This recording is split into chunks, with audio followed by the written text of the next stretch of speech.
Good evening, lords and ladies. Are you ready to rumble? Well, no, I'm just teasing.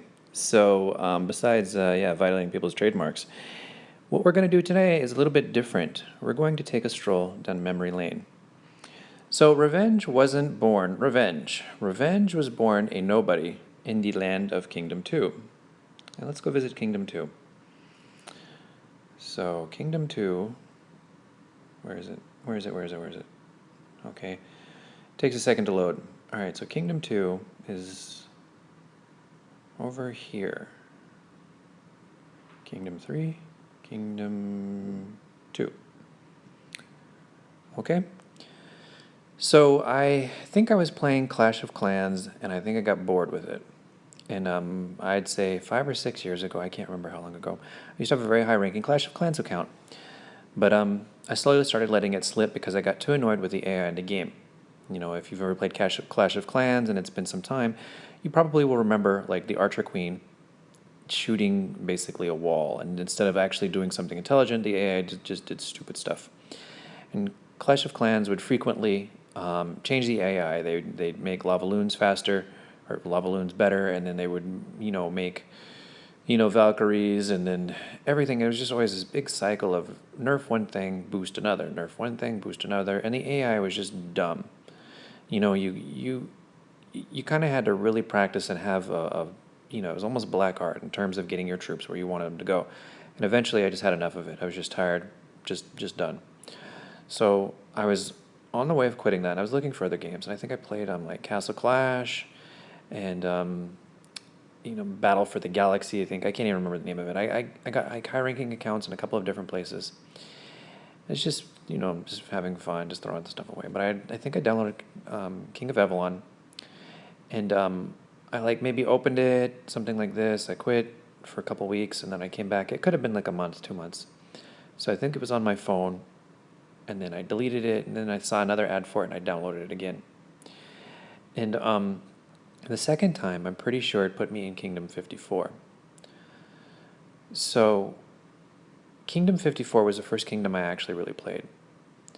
And when I first started in Kingdom 54, I didn't spend hardly anything. I think it was like $50 or $100 or something like this in the beginning. And then, but I was pretty aggressive in terms of playing. When I start playing a game, I usually, put a lot of passion into it. So, I mean, as a mostly free player, I was, let's say top 10 ranking in the kingdom. And I was helping recruit a lot of people to the Alliance. And unfortunately, the King of the Alliance was an immature moron. And we had recruited some good people and some bad people to the Alliance. And I was always telling people, hey, chill out. Don't attack the Koreans. Let's try to be peaceful. Let's try to grow the correct way, not just by pillaging and plundering. But some of these idiots, they had come from Game of War, and they really thought they knew everything, and they come from the psychology that the best way to grow is just basically robbing people and things like this. And so they just basically just terrorized the whole kingdom. We were the number one alliance, and they terrorized the whole kingdom. And I tried to overthrow the R5. I was an R4, and it didn't go so well. I didn't really have enough battle experience, and all sorts of stuff contributed to it. But I ended up basically, I think I think I got rallied. I can't really remember at this point. But it didn't go well for me. I got zeroed. So then I changed my name from, I don't remember, to, wait, maybe I do. I think my name originally was like 123. I think so. I think that was my first name I remember in King of Avalon is 123. And I changed my name from 123 to a Chinese name. And I believe I changed it to Revenge in Chinese. So I had no troops. I don't remember if I was on the leaderboard at the time or not, whatever it was. But I went super quiet. I like stayed with no troops for like a couple of days, random out in the middle of nowhere. And then I started to rebuild. People kind of forgot about me. I changed my name, randomed out. People didn't associate, the old name with the new names. I'm pretty sure I changed my name to Chinese Revenge. revenge written in Chinese. I joined the second most powerful alliance, and the leader of that alliance knew who I was, but it was kind of a secret. The old 123 had basically died and went away, but I was quietly plotting my revenge because the number one alliance was basically overrun with trolls and douchebags. And let's see, let's go to 54 because that's where the story is continuing. So 54 was the first drama. Where are you at, 54? There you are. So 54 was the first drama. So about 9 days after I got zeroed, the number one alliance ended up getting pulverized because they kept attacking the Koreans. And I don't know if you guys have ever played games, with Koreans before. I've had a Korean girlfriend before, and man, they get really into it. And I kept telling them, leave the Koreans alone. Be peaceful. Make friends with them. Strong, passionate players. They wouldn't listen. They just kept trying to bully them and bully them and bully them. But finally, one of the Koreans just spent like a couple $1,000s, obviously in a pay-to-win game, and just, boosted up. It was, at this time, it was T8s. So he got T8s before everybody, boosted up, and just went bananas and destroyed basically the number one alliance. And you got to remember that this game has only been out for like a month, 2 months, 3 months, 4 months. I can't remember. It hadn't been out very long. And so someone spending $4,000 or $5,000 in the game at that point was unheard of. I mean, it was just kind of crazy land. I mean, people in the kingdom that spent $300, we were looking at them like, are you crazy? And I mean, like I had spent I think 25,000 on my Clash of Clans account. But I mean, that experience and this experience, it was quite different, because I don't know, I just didn't have that same pay to win. I didn't come into it like pay to win mentality. I was just like, okay, just chill and who cares. And then the R5 of the new alliance that I joined was kind of a turd. He was a bit of an offline guy. He was playing another game. I think it was maybe Clash of Kings or Game of War. I can't remember what it was. But the name of that alliance was 777. And so he was kind of an offline turd, and I did a coup. So me and the Chinese people in the alliance, along with a Thai lady, we kind of all just basically said we were the most active players, and we just said, okay, we're the most active players. This R5 isn't online. He's a turd. So we all left. Like, seriously, we just basically all left. He wasn't going to give me R5 of the alliance. And we just said, okay, fine, whatever. We just left.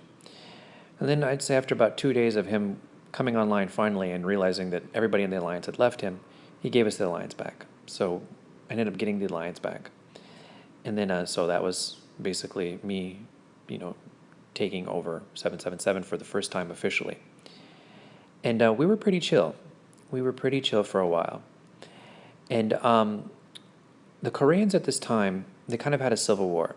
So there was this one, I don't know his Korean name, but we just called him Pink. And then the civil war started because KOK didn't really want to share.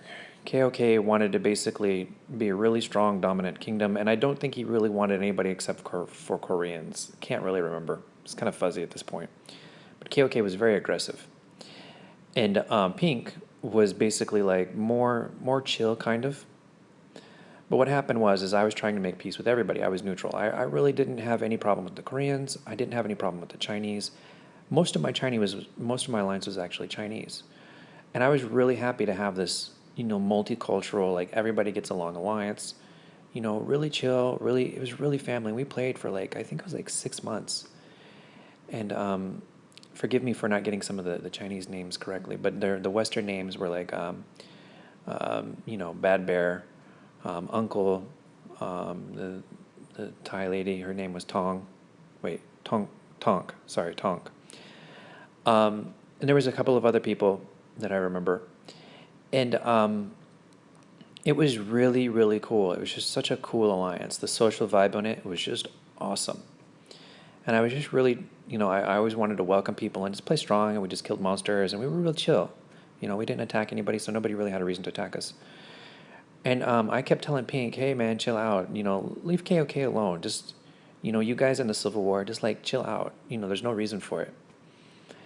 And then So it didn't go so well because KOK kept terrorizing basically Pink, the Korean Civil War, and he was homeless. And then my alliance was like open join, and KOK joined 777. And it didn't last very long. It was like 15 minutes. The Korean said, "Hey, where's the dude?" I said, "Screw you. I'm not going to tell you where he is. If you want to find him, you can join 777 and find him yourself. It's an open alliance. There's no reason for you to ask me. You want to know? Join and find out. Don't bother me with it. It's not my business. I'm not attacking anybody. He's quiet. He's not attacking anybody." And then they didn't like that answer. Paxan, if you want to know where he is, go find him yourself. So Pink started to turn into basically a butthole.